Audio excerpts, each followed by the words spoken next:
This is CGTN, China Global Television Network.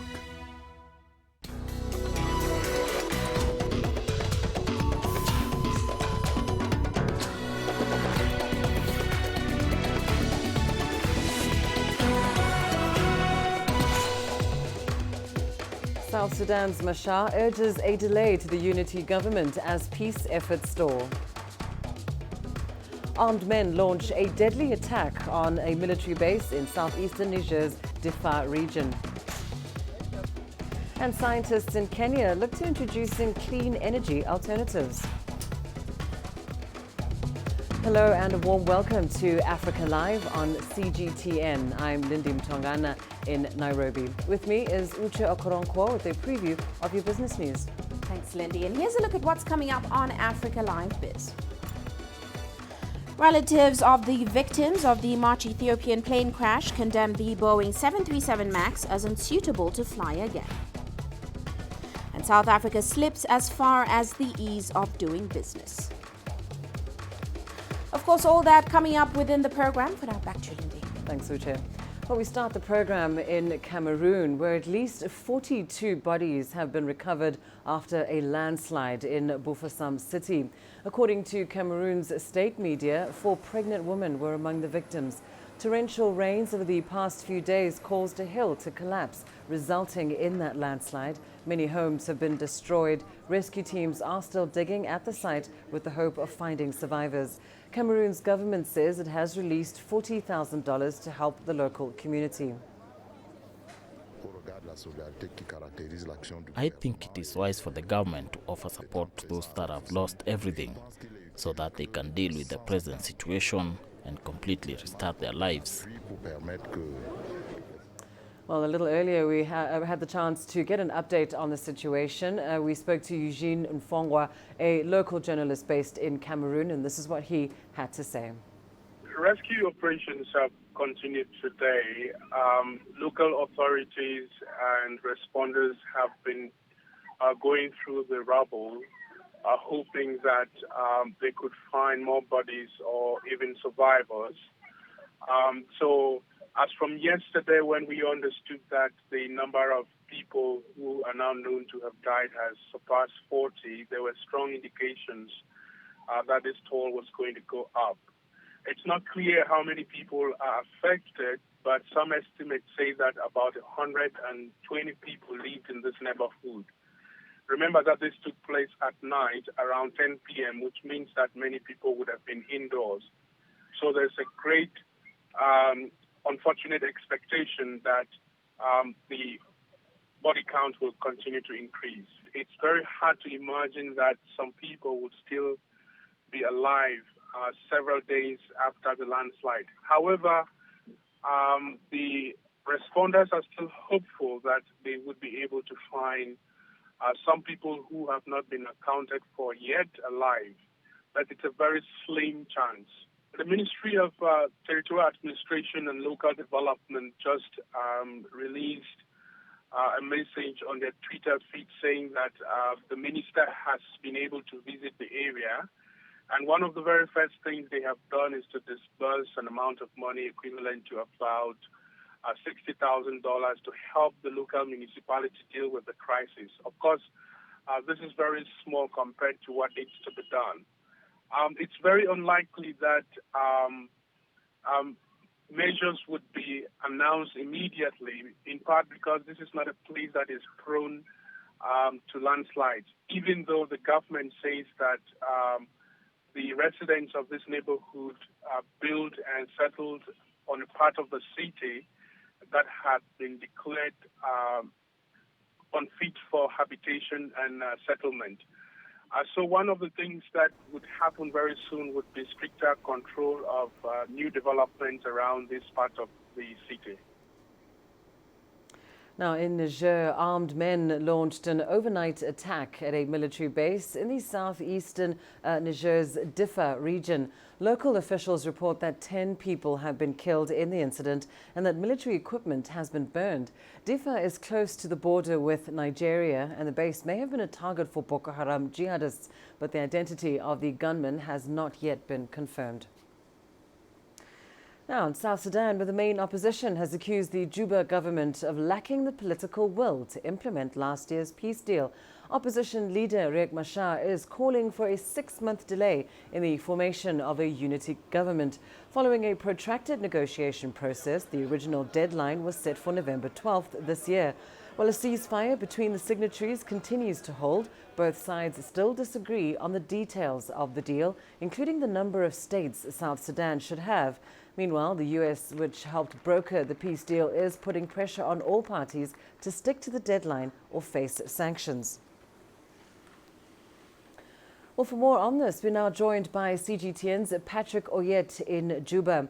Patrick, just to begin with, what is the latest on South Sudan's Riek Machar urging for a delay to this unity government? Yes, Lindy, there is a lot of reaction here. First of all, the civil society groups in the country have actually unanimously said they support formation of the government as scheduled in the agreement. But when you come to the members of the public, they are totally divided. There are those who say what Riek is saying should be considered, security sector should be properly reformed, number of states should be looked into, and the finances should be provided for the implementation of the peace deal, then a government be formed. Then you have the political parties who are also now divided. Majority of them, of course, are saying let the government be formed as scheduled in the agreement. But also there is one other group which is joining Riek Machar and saying, you know what, let us delay, and they are requesting actually for 2 months. So, Lindy, this is the reaction on the ground here. And just perhaps, Patrick, give us a few more details as to why Machar is calling for the 6-month delay. What are the key sticking points for him? Yeah, this is very interesting actually, because you know when this government was supposed to actually be formed in May this year, but it was opposition leader Riek Machar who requested for extension by 6 more months, and at that time President Salva Kiir was saying the extension should be 1 year, and he rejected, and everybody else in the international community rejected and said 6 months would be 6 months, no any other date would be, added onto that. But now he is saying one of the reasons as to why he wants the time actually extended is security sector reforms is not complete. He says he wants at least the opposition forces, including his, should be combined together with the government forces, retrained and redeployed before forming the government. That is one reason. The other reason he's talking about is the number of states. President Salva Kiir, of course, made the states from 10 to 28 and eventually 32.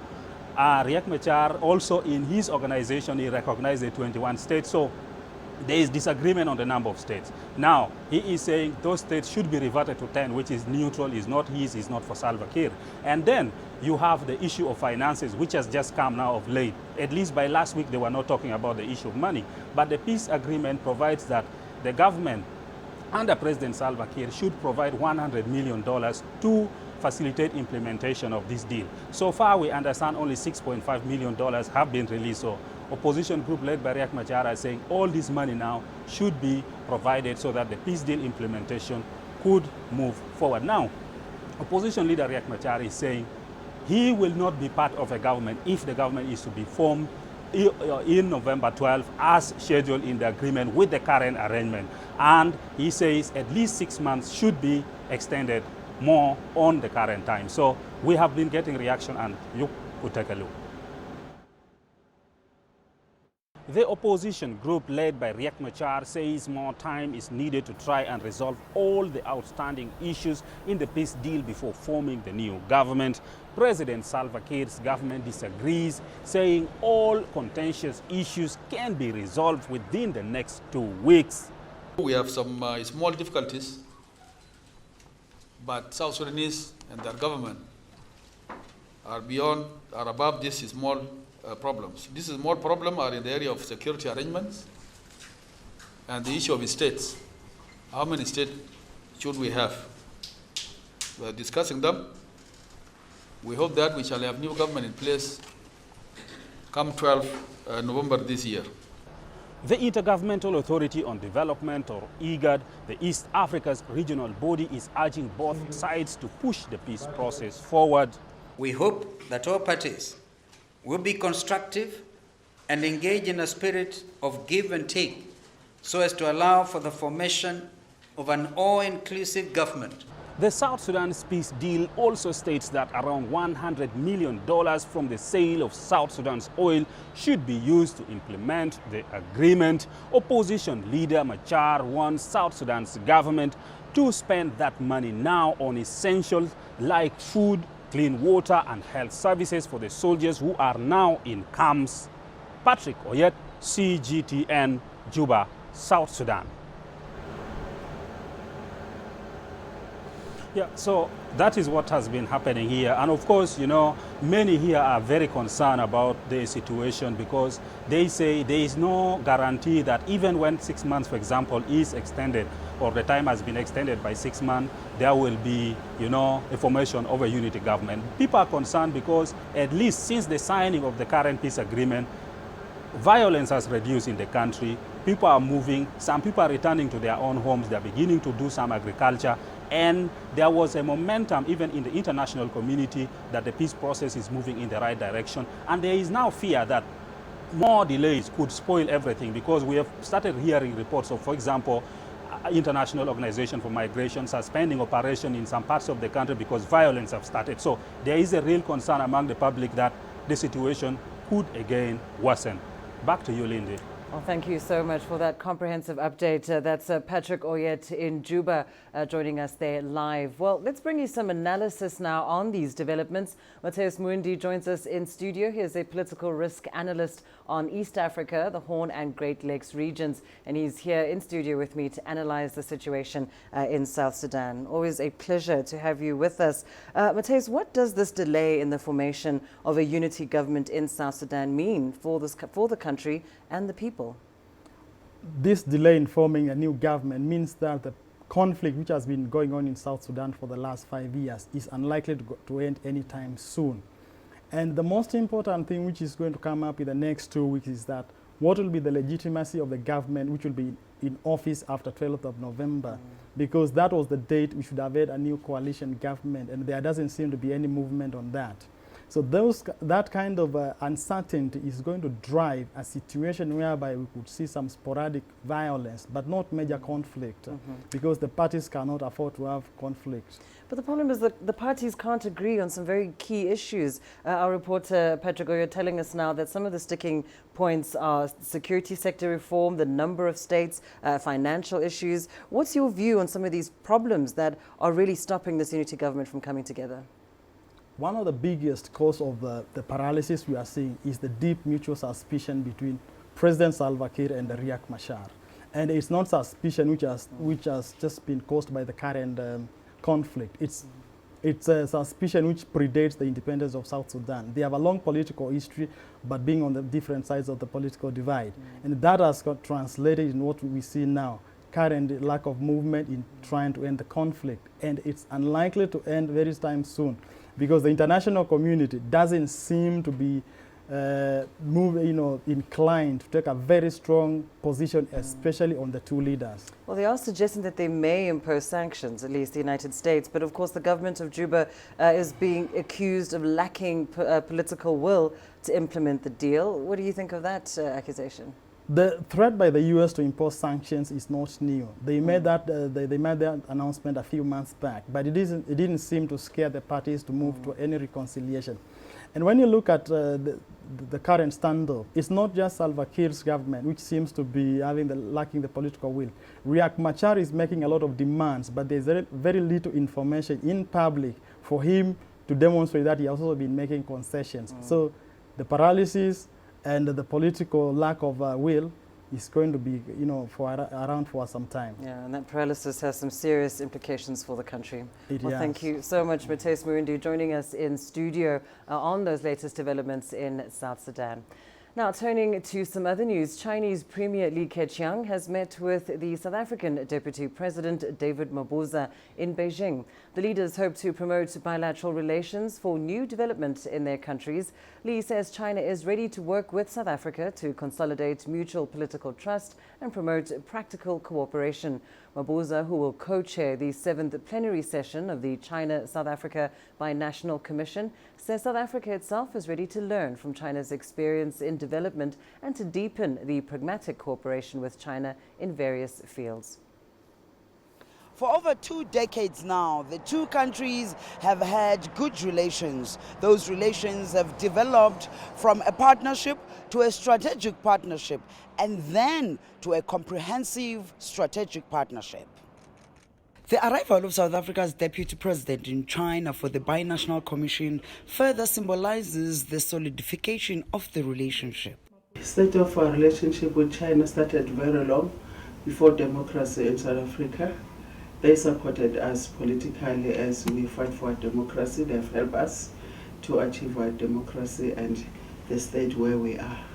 This bilateral platform will be preceded by engagements between the political leadership of the two countries. We have got a big forum that's supposed to sit, which is called South Africa-China Binational Commission. In that commission, the commission has been established in 2002 for both countries to have a round table to sit around and discuss issues of common interest, especially economic issues and political issues. The Deputy Minister says South Africa and China are working closely in promoting mutually beneficial relations at both continental and global stage. We are looking forward for economic relations on areas of trade, on areas of agriculture, on areas of environment, on areas of ocean economy, because we feel both of us have got interest in those areas. So that's where we need to strengthen our bilateral, and also the report will tell us how far we went in all those areas and what is it that we can put more, so that we take the process forward. Because our relationship is not an ending one, it's an ongoing one. China is South Africa's largest trading partner, while South Africa is China's largest trading partner on the African continent. Yudison Jamela for CGTN, Johannesburg, South Africa. City authorities in South Africa's commercial capital, Johannesburg, have reportedly refused to pay a ransom of 4 Bitcoin tokens valued at $34,000 to hackers who breached its network last week. The ransom note is from a group called the Shadow Kill Hackers. The city's authorities expressed confidence they will be able to restore Johannesburg's IT systems. The city is now on a forced shutdown, and that means customers are unable to transact over e-services or log inquiries at the call center. CGTN's Angela Coppola has more. The attack happened on the 24th. It affected most of the services on offer, and as of Monday, many of those systems remain down. We can confirm that the ransom wasn't paid and that the city authorities called in their international ITC consultants to get to the bottom of the issue.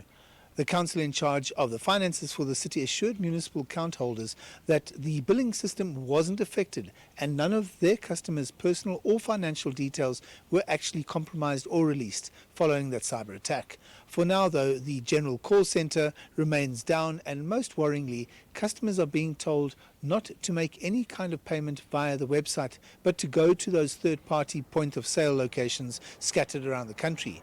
The attack comes at month end when the billing run is in full swing and wasn't opportunistic. And that's according to the city. It was timed to cause maximum disruption, and it certainly has done that. Citizens are now wondering whether normal services will be fully restored and when, and whether the new security measures that have been put in place will protect the system from another cyber attack. I'm Angelo Coppola for CGTN in Johannesburg, South Africa. Well, time now for a short break. Here's what's still ahead on the program. The Nigerian military plans an operation to demand ID cards from citizens. And scientists in Kenya look to introducing clean energy alternatives.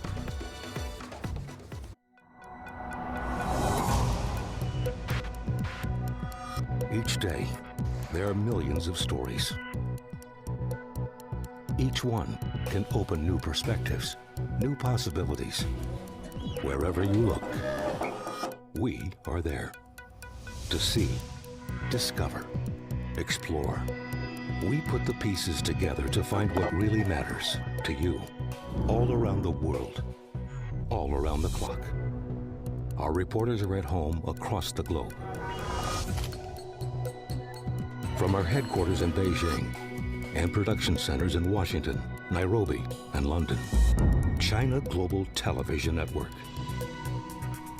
Stories from across the globe, reaching people across the globe.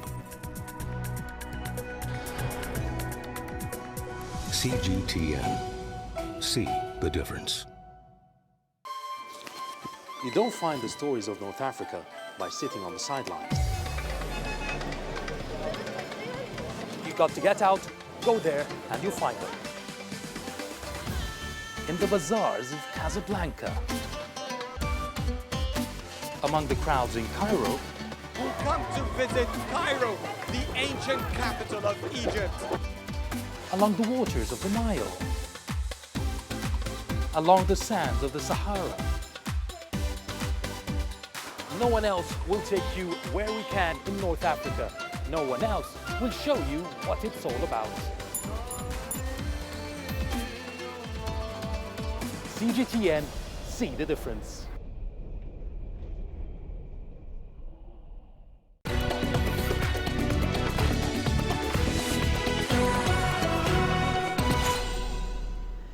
The Nigerian House of Representatives is calling on President Muhammadu Buhari to order the military to stop the planned Operation Positive Identification. The decision followed a motion of urgent public importance moved by the minority leader Ndudi Elumelu at the plenary on Tuesday. The Nigerian military had planned a nationwide operation to demand identity cards from citizens across the country.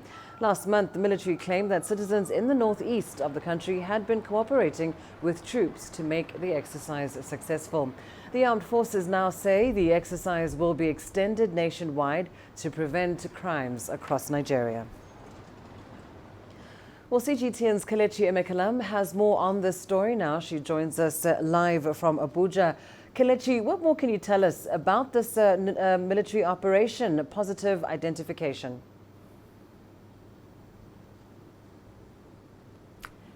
Well, the implication of this is that there would be an increased military presence on the streets, and citizens are expected to go out with an accepted means of identification, specifically the national IDs or international passports, the voter cards, and the driver's licenses.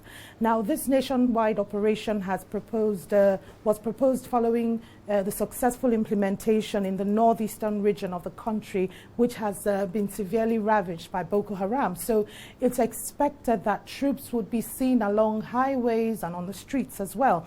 The army also announced that its Women Corps will stage a massive show of force and confidence-building patrol in some selected locations in the country. But it has also urged citizens to remain calm and not panic when they see these displays. Now, so this plan will see the military more active on the streets, demanding that citizens positively identify themselves with the aim of promoting safety and security across the country. However, there's a snag to this. There are just about 150,000 soldiers, so that comes to mind. What comes to mind is a question of capacity for a country with 36 states plus the federal capital and a population of about 200 million people. So it's still unclear how the army intends to cover this ground. And of course, this operation has been met with some resistance in the House of Representatives. Tell us a bit more about that and how government has responded.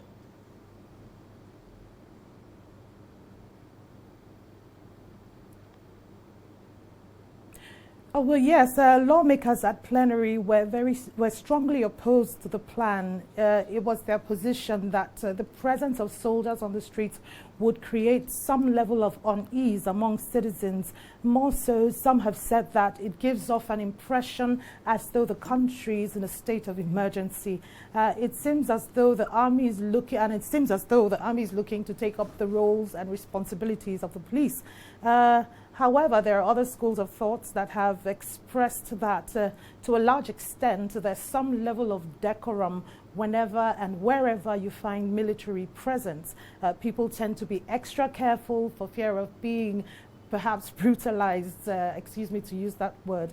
But the federal government is yet to make a comment on it, and we hope that soon they would. Lindsay. Kelechi Emekalam in Abuja, thank you so much for that update. Now, staying in Nigeria, at least 18 people have died within the past month in Katsina State, that's in the northwest of the country, as a result of a disease outbreak that could be yellow fever. CGTN's correspondent Phil Ihaza has more from Abuja. The Executive Secretary of Katsina State Primary Health Development Agency, Dr. Shamsuddin Yahaya, says that out of 45 people infected, 18 have died. According to Yahaya, the outbreak, which appears to be yellow fever, was reported between September and October this year.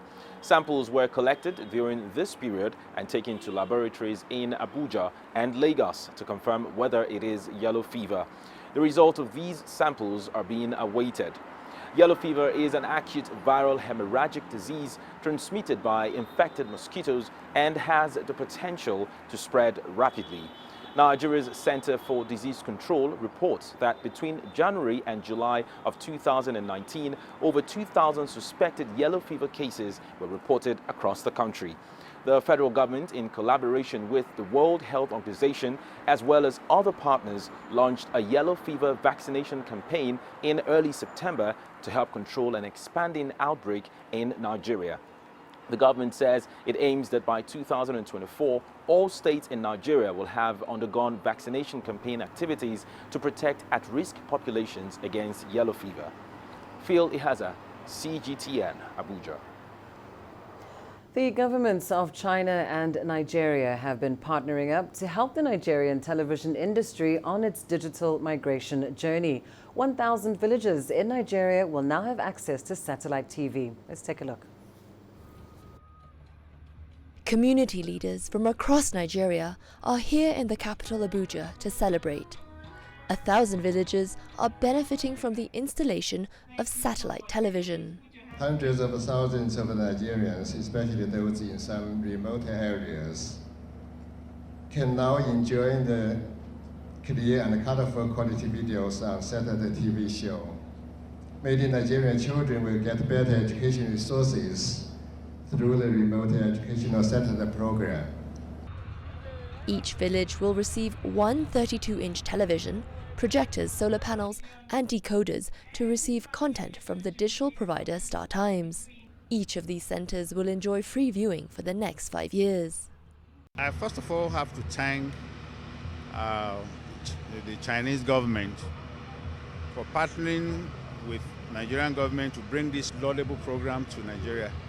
In fact, it's the first of its kind in my community for over 60 years. So we really appreciate this kind gesture. It has done a lot in bringing unity, synergy between the two religions, between our people, and to also help them to see what is happening in the urban areas. Like in agriculture, you plant a lot of things that you don't know what to do, but through this initiative, they get to know the markets and what is happening. This is part of a larger initiative by the Chinese government to help rural communities access digital television. Eventually, not one but 1,000 villages across Africa will reap the benefits from this giant infrastructure project. Daniela Pearson, CGTN. Images may appear to be identical, but looks can be deceiving. The difference is not always obvious. It has to be discovered. There are always different sides to a story. We put the focus on the details. To see more, to understand better. CGTN. See the difference.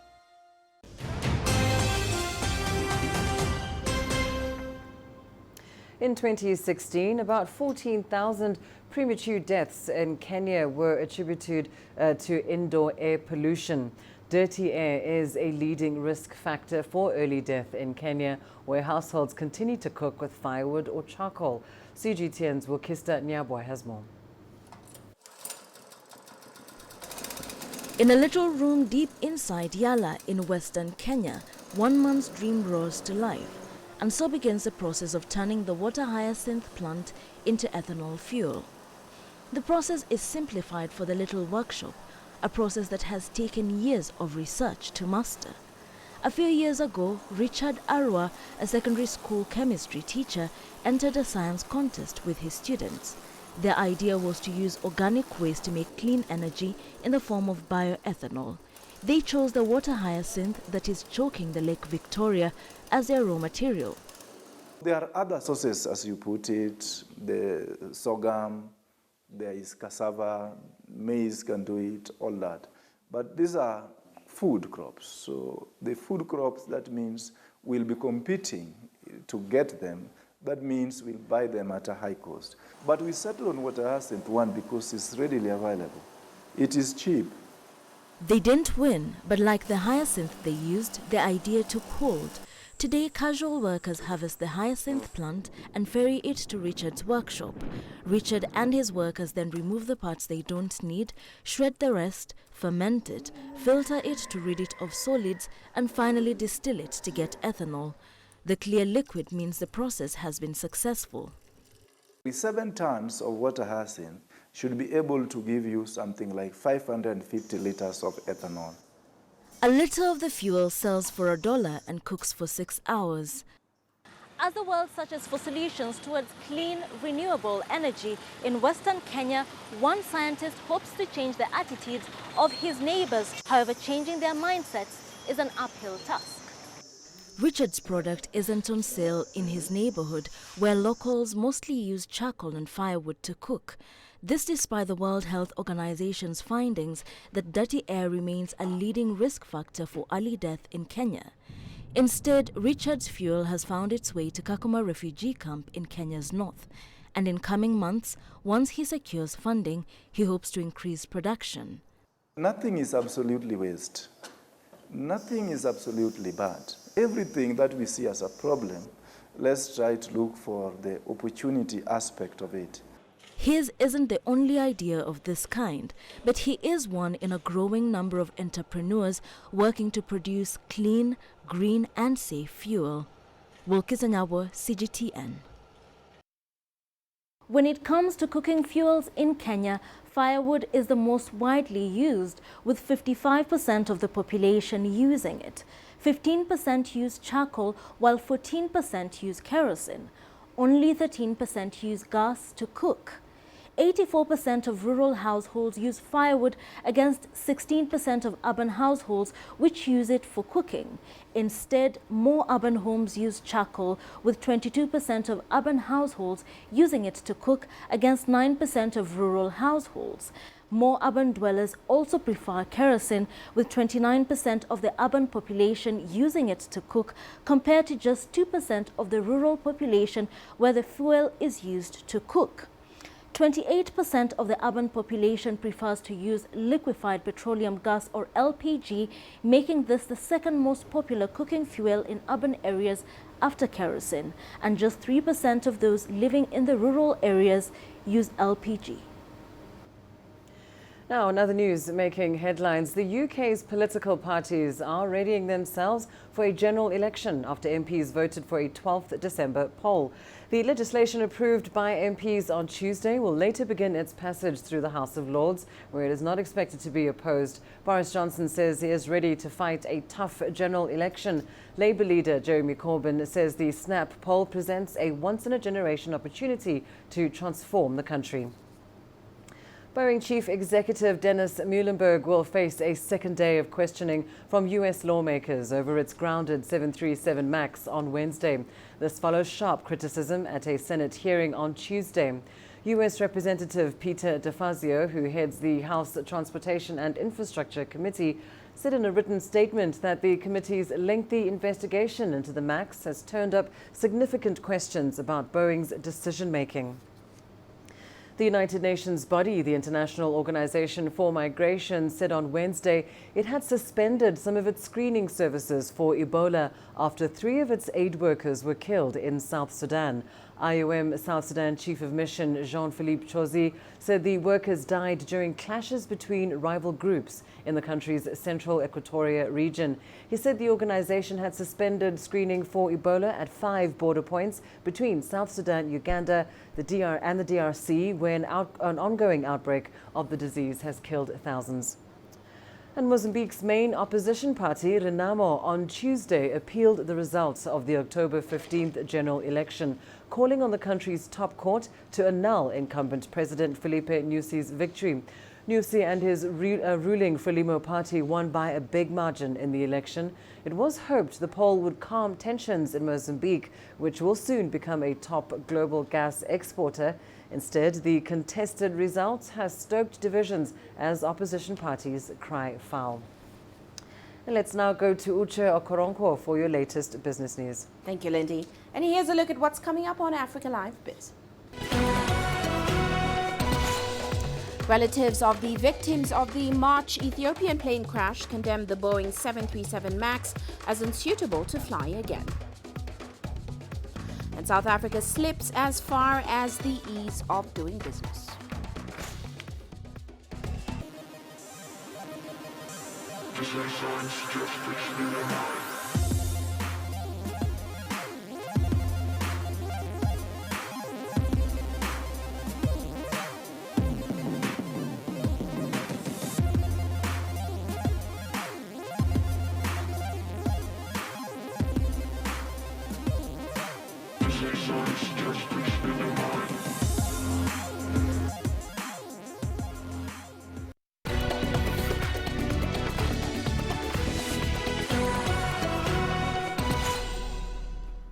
Now, U.S. lawmakers have accused Boeing's chief executive of helping to cover up safety flaws that led to 2 fatal plane crashes.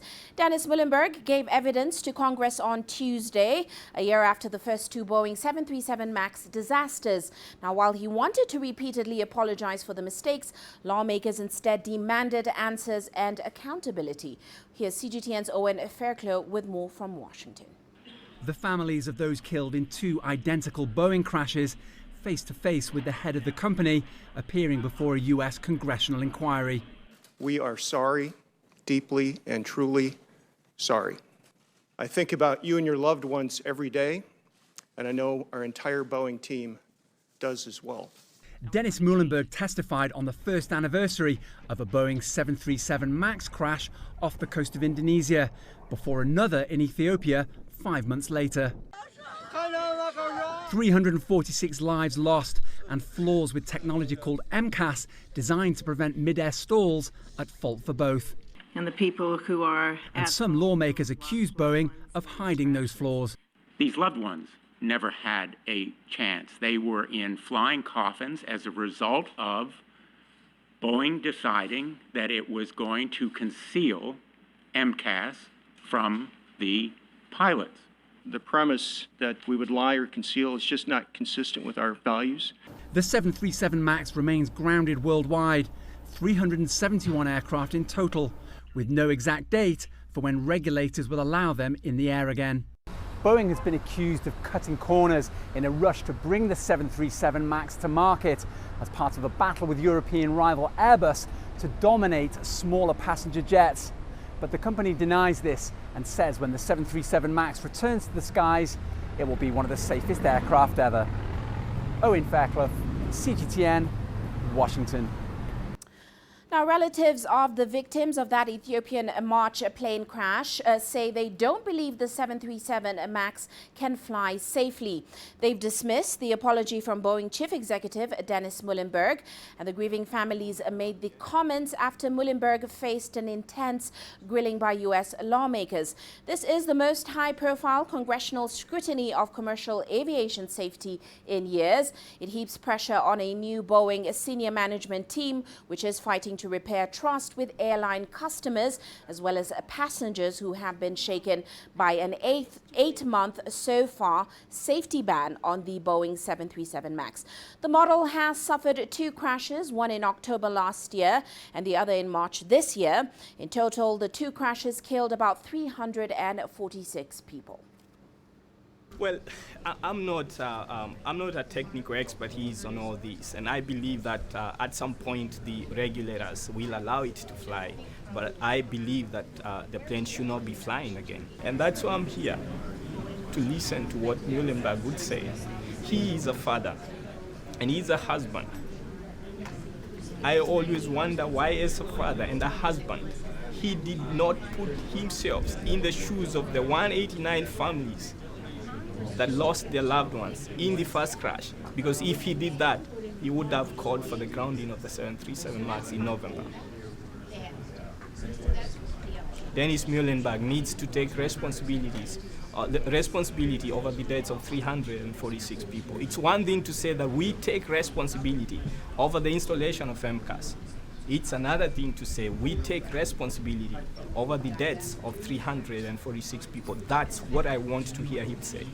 I don't care for Mr. Muhlenberg's remorse. I don't know what he feels inside. I get my solace from my friends and my family, not from the people who caused the death of my sister and the other 346 people. I thought that he had his talking points that he went through with his lawyers beforehand, and he stuck to them fairly well.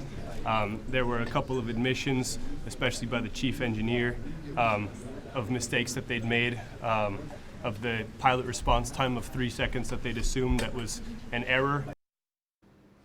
Well, let us shift focus now to Zimbabwe. The country's Reserve Bank plans to introduce new notes and coins as Zimbabwe dollars in the next 2 weeks. The move is the latest step towards restoring the domestic currency. The new money, consisting of $5 notes and $2 coins, will be introduced gradually to avoid driving up inflation.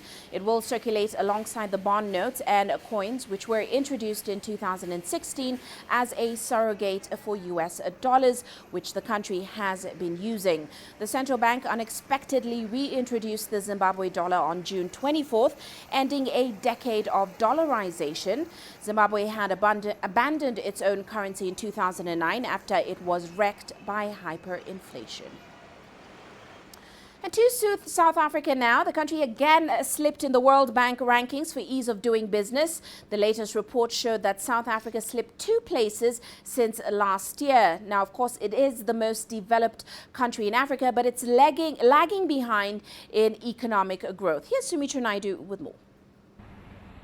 It takes up to 40 days to open up a business in South Africa, and still there's a number of other requirements to meet before you can actually start doing business. These delays are time-consuming and costly and are getting worse despite promises by the president to improve efficiencies. The other one is around our trade, exporting and dealing with foreign countries. And both are critical for different reasons. The small business one, the ease of actually starting a business, it's quite important because small businesses, sometimes they may not necessarily enhance productivity, but they've got important distributional effects. They're very good at creating jobs, and they tend to be very good at directing money to the lower income end. The moment we have government departments, right, where websites are down for days. We have many companies and businesses, who need to do business with government and cannot access government portals. This is very simple, and this is a micro example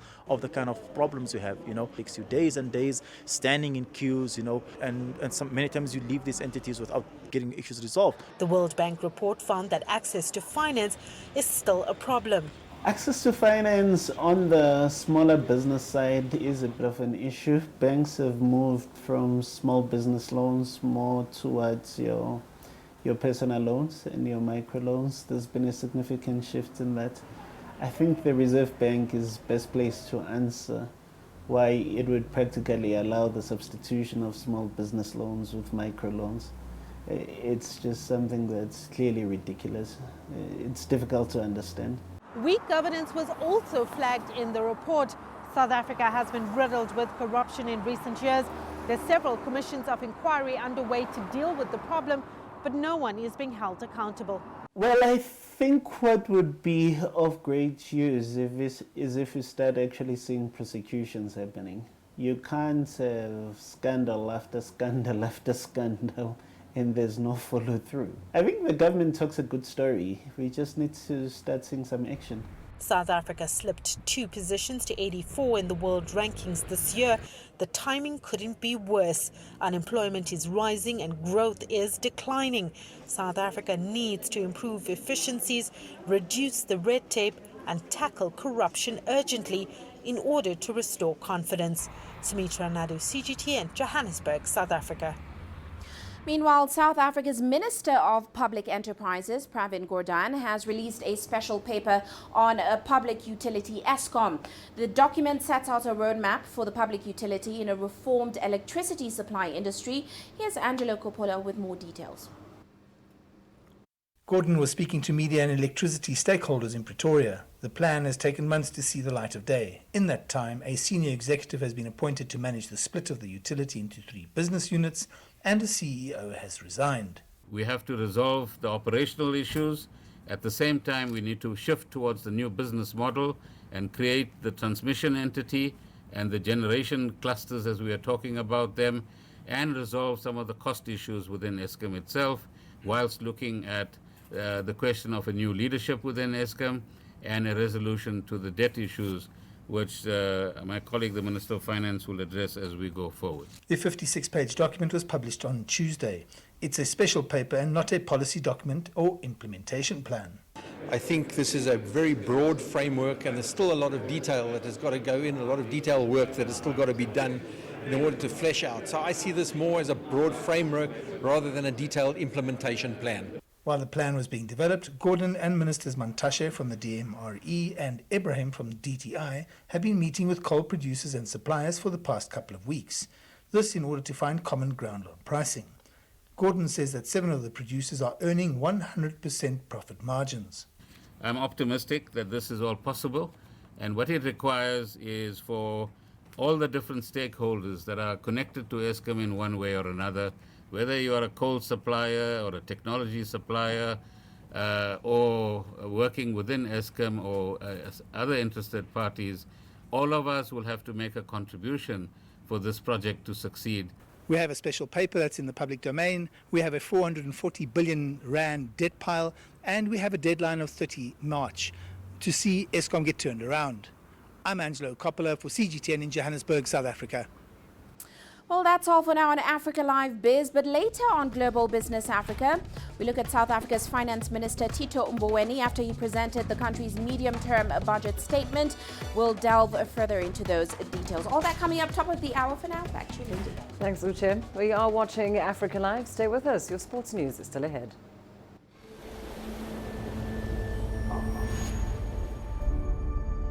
How would you create your legend? On the fields, on the tracks, in the arenas of Africa. Were you born to be a player? Could this moment be yours?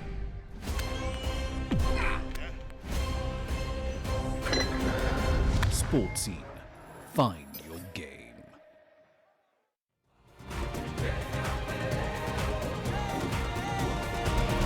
Africa Live. Find your voice.